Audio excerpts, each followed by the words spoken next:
How do dogs see humans? The answer isn't just surprising. It might be the missing piece in how we understand their loyalty. Have you ever looked into your dog's eyes, not just a glance, but a long, quiet look, and wondered what they actually see when they look at you? Do they think, "There's my person"? Or is something far more profound happening beneath the surface? Science and canine behavior tell us that your dog's perception of you isn't just different, it's shaped by instincts older than memory and emotions deeper than language. You think you're the one leading the walk, holding the leash, giving the commands. But in their eyes, you might be something else entirely. Not master, not owner, but something sacred. Dogs don't just look at us. They watch us like shadows that never drift far from the fire. And the way they see us is a blend of scent, voice, movement, and time. You are not simply a person to them. You are a presence woven into every bark, every nap by the door, every tail wag at the sound of your keys. So today, we're peeling back the layers, not just of how dogs see with their eyes, but how they see with their hearts. Let's begin with something deceptively simple. Number 1. How dogs physically see you, and why that's only the beginning of how they truly know you. Imagine walking into a room where your dog is lying peacefully. You smile, wave, maybe even make a funny face. But to your dog, all those expressions blur into something far simpler, because their eyes don't speak the same language as yours. Dogs are crepuscular creatures, meaning their vision is tuned for the in-between hours of dawn and dusk, when the world softens into shadow and motion matters more than detail. While humans are trichromatic, able to see a wide spectrum of colors, including red, green, and blue, dogs see the world through a more muted lens. Reds vanish into dull browns and pinks become ghostly smudges. That bright red hoodie you love, to your dog, it's a dusty gray. But it's not just about color. Visual sharpness is also limited. From 6 feet away, the fine details of your face, the wrinkle at the corner of your smile, the glint in your eye, may not register at all. You could be grinning, frowning, or doing your best impression of a goofy clown. And to your dog, it's all a bit fuzzy. Yet here's the twist. What dogs lack in visual clarity, they more than make up for in movement sensitivity. The tiniest flick of your wrist or tilt of your head is enough to catch their attention. In their world, motion is meaning. And this leads us into something even more revealing. Dogs don't rely on faces to recognize the people they love. While we obsess over selfies and expressions, dogs are tuned into something else entirely. They know you by your voice, your scent, your footsteps. Your dog might ignore a photo of you on the wall, but the second they hear the clink of your keys or the familiar rhythm of your breathing, they know it's you. So when you walk through the door, you're not a clearly defined face. You're a comforting presence, a shape in space, a scent in the air, a sound that says home. And if that's how they see you, the real question is, how do they define you? Let's go deeper. Number 2. Dogs define you by behavior, not species. Now that we've blurred the lines of how dogs see you, let's unravel something far more intimate, how they understand you. Because if your dog can't make out your face in sharp detail and doesn't care about the color of your clothes or the shape of your nose, then what do they use to recognize who you are? The answer is simple and yet profound: behavior. To a dog, identity is not painted in appearance, it's sculpted through consistency. You are not defined by your species, you are defined by your patterns. Dogs are masters of routine, of rhythm, of the invisible choreography of daily life.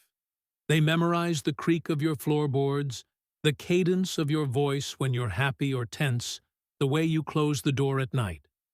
You are a series of moments, the hand that reaches for the leash, the voice that calls them to dinner, the energy that either comforts or confuses. It's not the shape of your face that matters, it's the way your presence feels. And here's where the illusion of hierarchy breaks. Your dog doesn't categorize you the way humans categorize animals. In their world, labels like human or owner are irrelevant. You're not towering over them in their mind. You're beside them, part of their environment, a stable rhythm in a sometimes chaotic world. That's why sudden changes unsettle them. When you snap instead of soothe, when your routine breaks, when your energy shifts, they feel it like a tremor in their emotional ground. You are their compass, and when the needle spins, they lose direction. So when your dog greets you at the door with that full-body wag, it's not because they've recognized you the way we recognize faces on a screen. It's because you've fulfilled a deeper truth. You're the familiar note in a noisy world. You are you because you behave like you. But what if your dog sees you as more than just familiar? What if they see you as family? Let's look at that next. Number 3. Dogs think you're one of them. Now let's go a step further beyond recognition, beyond routine, and into the soft, silent world of dog language. Because here's the heart of the matter. Your dog doesn't just accept you. They include you. When your dog rubs their head against your leg, when they curl beside you on the couch, when they nuzzle into your chest or lick your hand as you drift off to sleep, these aren't random acts of affection. These are social signals spoken in the language of pack and bond. Dogs may not form strict hierarchies the way wolves do, but they understand kinship. They mark those they trust with scent, with closeness, with touch. A slow lean against your thigh is not just a lean. It's a statement, you're in my circle. This is why your dog brings you gifts, a sock, a leaf, a worn-out toy. It's not confusion or playfulness. It's offering. It's the same instinct that drives them to bring prey to the center of their space, to share what matters with those who matter. And they don't bring it to you because you're above them. They bring it because you're with them. To your dog, you are not a human in the way you define yourself. You are a presence, a familiar scent-marked voice-known companion in a body that moves a little differently, perhaps, but still unmistakably part of their pack. And if your dog leans into you when thunder crashes or follows you from room to room with quiet steps, it's not because you're in charge. It's because you are theirs. Not in ownership, but in belonging. So the question is, if your dog treats you like one of their own, could they also see you as something even more specific? Something deeply rooted, instinctual, maybe even maternal? Let's find out. Number 4. You're not just a dog, you're their parent. Now here's where the whole picture flips. Your dog doesn't just see you as a fellow canine. They often relate to you on a level far more primal, more emotional. In many ways, they see you as their parent, specifically their mother. Let's unpack that.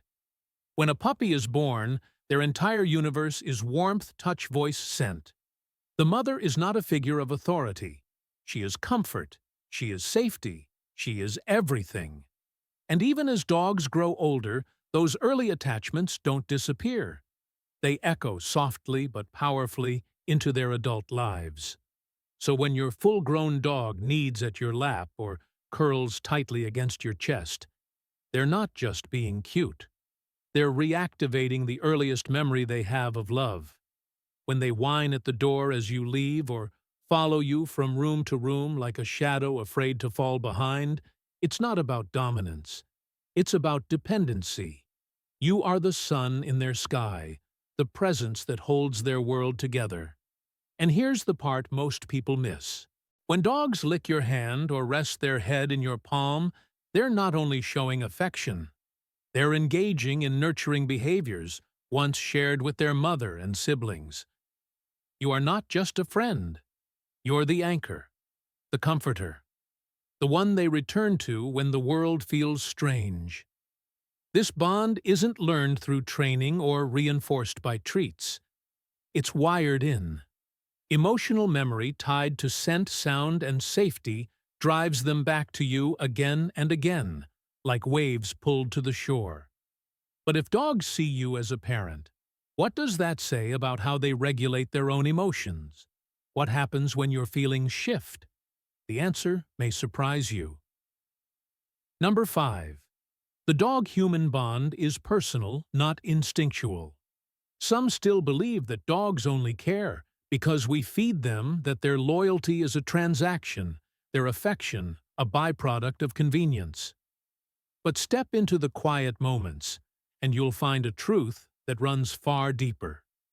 The bond your dog forms with you isn't mechanical. It's not a reflex. It's a relationship. And it's deeply personal. Dogs remember.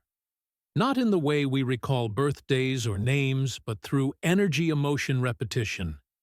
They remember the tone in your voice when you were grieving, the way your footsteps change when you're excited, the silence that follows your stress. And more than that, they respond. If your dog curls into you more tightly on the days you feel broken, it's not coincidence. If they bark louder when you're anxious, or hover when you're overwhelmed, they're not just reacting. They're regulating. Like emotional barometers, dogs adjust themselves to your weather. That's why no two dogs bond with their people the same way. Because no two humans offer the same emotional blueprint. Your dog doesn't love you because you give them food. They love you because of how you do it. The timing, the tone, the rhythm of your care, it builds a map in their mind, where you are the landmark that always leads home. This is not survival. This is connection. This is history, written in routine and ritual, in glances and sighs, in shared stillness. So when your dog lies beside you, not because they have to, but because they choose to, that's not habit. That's heart. But what if your dog wasn't just reacting to your emotions, but reflecting them? That's where we go next. Number 6. Dogs as emotional mirrors. Have you ever felt like your dog knows how you feel before you say a single word? That they sit a little closer on the hard days, or hover just out of reach when you're stormy inside? This isn't imagination. It's instinct, and it's more powerful than most of us realize. Dogs are emotional mirrors. They tune in not to what you say, but to everything you don't. The subtle shift in your posture, the tremor in your breath, the scent change your body releases when you're sad, scared, angry, or joyful. To them, your emotional state isn't invisible. It's as loud as a thunderclap. So when you come home after a bad day, and your dog silently rests their head on your knee, that's not random affection. That's regulation. That's balance. They're not just noticing your distress, they're moving to soften it. When you cry, and your dog nudges closer, or when your voice shakes and they pause to stare, those are not reflexes. They're responses, emotional responses rooted in empathy. And what's more, your dog doesn't just reflect your mood. They absorb it. In many ways, they become what you are. When you're anxious, they pace. When you're calm, they stretch and yawn. Their nervous system dances with yours in a rhythm you can't see, but they feel every second. This is the quiet superpower of dogs. Not just their loyalty, but their ability to feel what you feel and shape their world around it. But if dogs can sync to your emotions, what happens when the one thing they rely on, you leaves their space? Let's talk about territory. Number 7. The role of territory in how dogs view you. To a dog, the world is not made of ideas or timelines. It's made of space.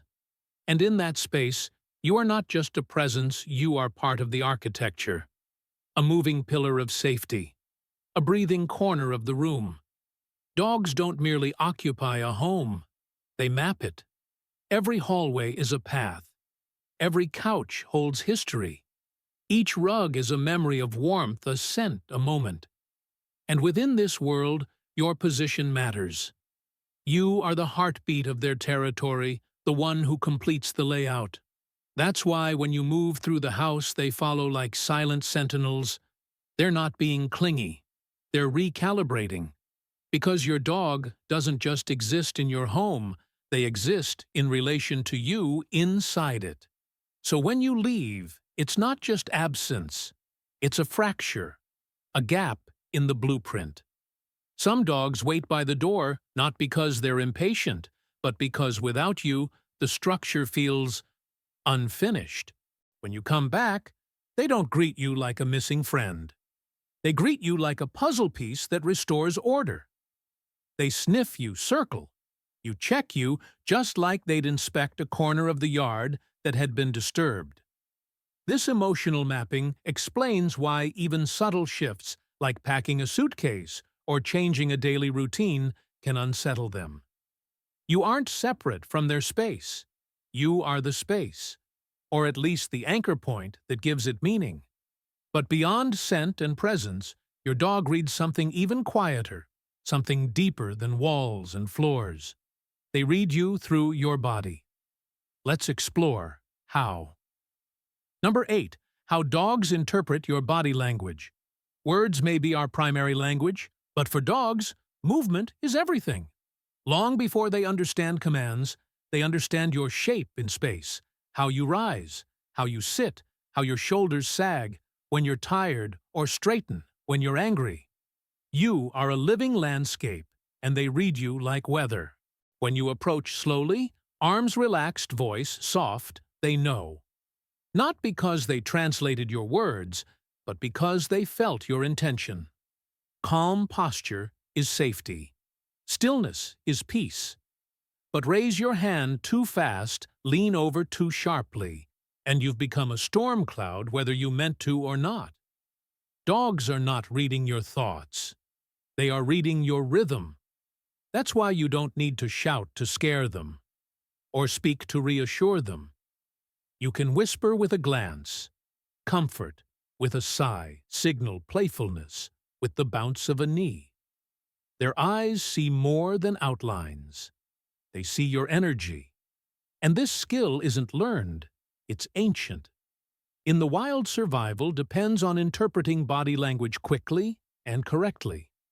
Your dog carries that same wiring. They study you not out of fear, but out of need. They're not asking, "What will you do?" but rather, "How do you feel?" This silent conversation happens every day. Every time you pause. Every time you shift your weight.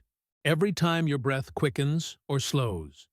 But while movement tells part of the story, there's another layer they listen for, a layer that carries both comfort and command, your voice. Let's tune into that next. Number 9. The power of vocal tone and speech patterns. You may think your dog doesn't understand what you're saying, and in terms of vocabulary, that's often true. But the music of your voice, that's a whole different language. Dogs are masters of tone. Not just the volume, but the rise and fall, the cadence, the warmth, or lack of it behind each syllable. A high lilting tone means safety. A flat cold one means withdrawal. A sharp clipped command is not just heard, it's felt like a sudden gust of wind. To your dog, you are not words, you are sound. Even when you don't realize it, you're teaching them your emotional dictionary. The way you say their name when you're happy versus when you're frustrated.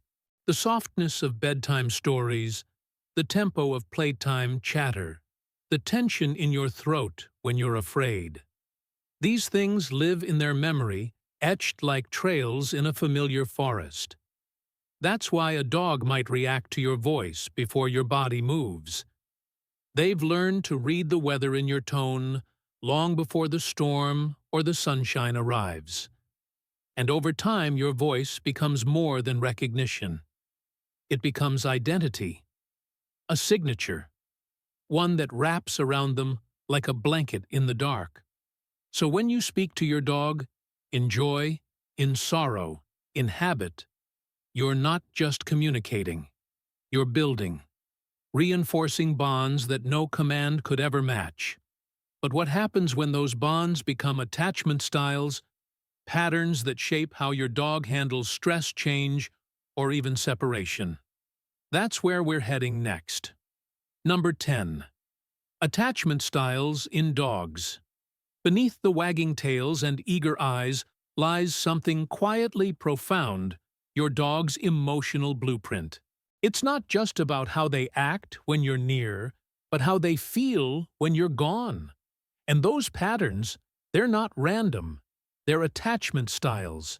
Just like children, dogs form emotional bonds that shape how they cope with the world. Some are securely attached, relaxed, independent, confident in your return. They'll explore a room, greet strangers, then circle back to you like a satellite returning to orbit.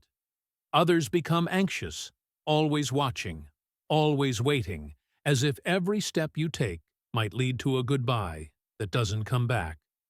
Then there are those who seem aloof, dogs who flinch from affection, who prefer the corner to the couch, who keep their hearts guarded. It's not rejection. It's learned caution shaped by inconsistency or confusion. These styles aren't personality traits. They're survival strategies. Your daily rhythms when you leave, how you return the tone of your voice, the way you respond to their need. These carve emotional maps inside your dog's mind. And once set, these maps guide everything: how they behave in new places, how they handle stress, how they seek comfort or don't. Understanding your dog's attachment style isn't about labeling, it's about listening. Because when you know how they bond, you know how to heal, how to connect, how to show up in a way that lasts.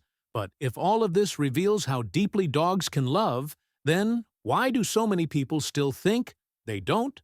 Let's end that myth once and for all. Number 11. Myth-busting: dogs are not unaffectionate. There's a lingering myth, one whispered in dog parks, passed through generations, even hinted at in old cartoons, that dogs are affectionate only in utility. That their loyalty is simple, their connection shallow, their emotions less than ours. But anyone who's watched a dog sleep with their nose pressed against your shoes after you've left the house knows this couldn't be further from the truth. Dogs may not express love in the ways we expect. They won't write you letters or whisper secrets, but they show up in subtler, more sacred forms. A gentle nudge when you're too quiet. A body curled against yours like punctuation at the end of a hard day. A sigh as they settle knowing you're finally home. Science backs it up. Dogs form bonds that mirror the depth of caregiver-child relationships. Not symbolic, biological, emotional, measurable in cortisol levels, in heart rate shifts, in the silent synchrony of breath. When your dog chooses to lie at your feet instead of the sunny spot across the room, that's not convenience. That's proximity with purpose. When they stare at you a moment longer than necessary, it's not a blank look. It's a question. Are you okay? Can I help? Affection in dogs may not always be loud, but it is real, fierce, and often unconditional.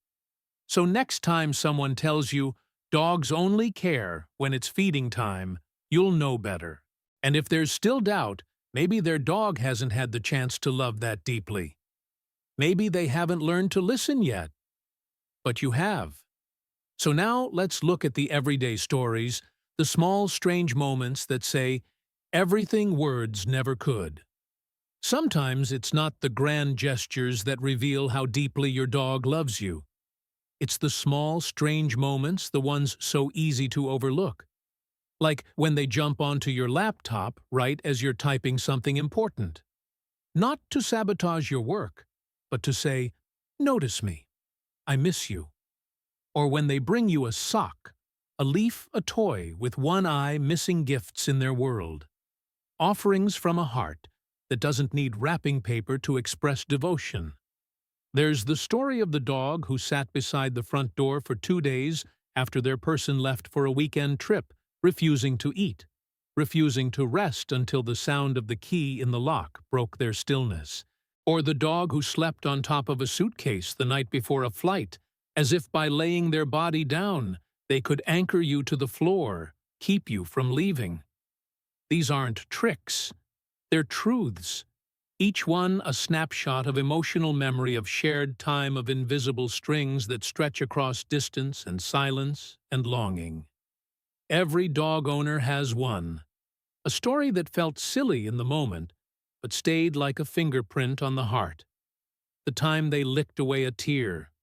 The way they slept on your sweater when you were gone. The quiet gaze from across the room when you didn't know how much you needed it. These are the stories that remind us dogs aren't background noise in our lives. They're active participants, observers, silent historians of our emotional weather. But there's one more signal, one final vulnerable act, that may say more than any of them. Let's talk about sleep. Number 13. What sleeping habits reveal about your dog's view of you?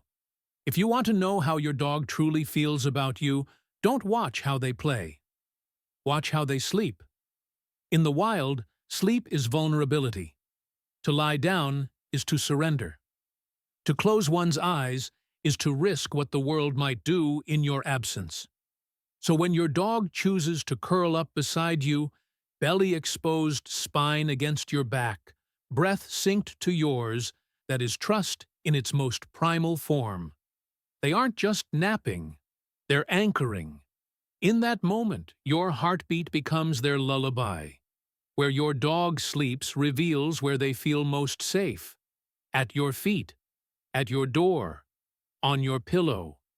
These are not coincidences. They are declarations. You are not just the one who feeds them. You are the shelter they carry in their bones. You are the warmth they seek in the silence. Some dogs sleep facing the door, guarding both you and the world. Some burrow under the covers, pressing into the soft places where your scent lingers. Some place a paw across your chest like a tether to say, "I'm here. Stay here too." And when you're sick or sad or still in the dark too long, they don't just notice. They adjust. They draw closer. Because in the language of dogs, closeness isn't just comfort, it's care. So next time you find your dog curled on your shirt or nestled against your spine like a second heartbeat, don't move too quickly. Let them stay. Because that moment, quiet, heavy, and wordless, is everything they want to say about love. And now, as we close this journey, let's answer a few final questions that still linger in the minds of many. Bonus FAQ. What people still wonder about dogs and humans. Even after everything we've explored, questions still linger, quiet ones that many dog owners carry, but never quite ask out loud. Let's bring them into the light. Do dogs really recognize their owners? Yes, but not in the way you might think. Dogs don't rely on visual recognition the way we do. They don't memorize your face like a photograph. Instead, they know you through your scent, your voice, your walk, your energy. If someone held up a picture of you, your dog wouldn't know who it was. But the second they hear your footsteps, they're already halfway to the door. Do dogs think we're dogs? Not exactly. But they don't place the same importance on species as we do. To a dog, what matters isn't what you are, but how you behave. If you speak their language through presence, tone, consistency, and care, they don't need you to look like them.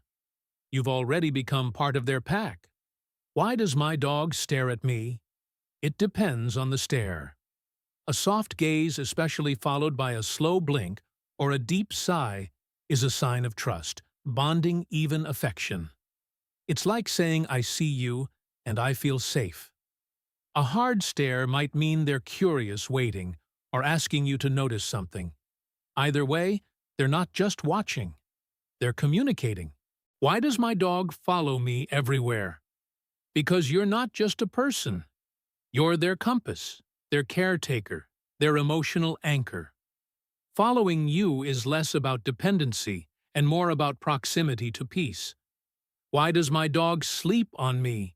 Because to sleep near someone is to believe they will protect you when your eyes are closed. And in their world, there is no higher compliment. Now, one final question remains.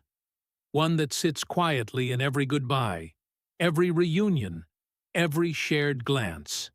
What does your dog remember about you, and what do they carry forever? Long after the walks are shorter, the toys go untouched, and the noise of youth fades into the stillness of routine your dog remembers. They remember the day you brought them home, not in pictures, but in patterns. The way you reached for them, the softness in your voice, the smell of the air, the nervous joy on your skin. It lives in them somewhere quiet. They remember the nights you couldn't sleep, the times you wept, the afternoons you laughed so hard you couldn't breathe. They remember how your energy shifted in the hallway before you left. They remember how long you were gone. They remember that you always came back. They remember the moment they first felt safe. The first time they leaned into your side and nothing bad happened. The first time you said their name not as a command, but as a comfort. Your dog doesn't keep time. They don't mark calendars. But their heart is a diary. Every meal, every cuddle, every door you opened etched into something deeper than memory. Imprinted into belonging. So if you ever wonder, will my dog remember me? The answer is already written. In the way they look at you, the way they wait for you, the way they rest their head on your chest like it's home. Even when years pass, even when their muzzle grays and their eyes go cloudy, even when they forget the route to the park or the names of their toys, they won't forget you. Because love like that doesn't leave. It just gets quiet, still, steady, but always, always there.